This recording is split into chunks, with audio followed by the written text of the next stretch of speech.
আপনাদেরকে অনুগ্রহ করে দাঁড়িয়ে শপথ পাঠ করার জন্য অনুরোধ করছি। উল্লেখ্য যে আমি শব্দটি উচ্চারণের পর মাননীয় সংসদ সদস্যগণ ডট চিহ্নিত স্থানে নিজের নাম পাঠ করবেন। আমি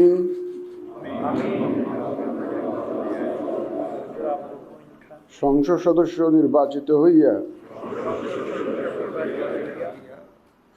সশ্রদ্ধ চিত্তে শপথ বা দৃঢ়ভাবে ঘোষণা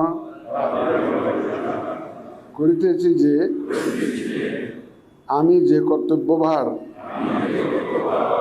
গ্রহণ করিতে যাইতেছি তাহা আইন অনুযায়ী ও বিশ্বস্ততার সহিত পালন করিব।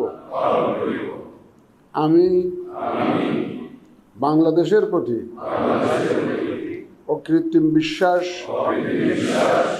ও আনুগত্য পোষণ করিব এবং সংসদ সদস্যরূপে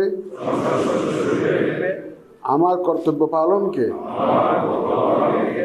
ব্যক্তিগত স্বার্থের দ্বারা প্রভাবিত হইতে দিব না।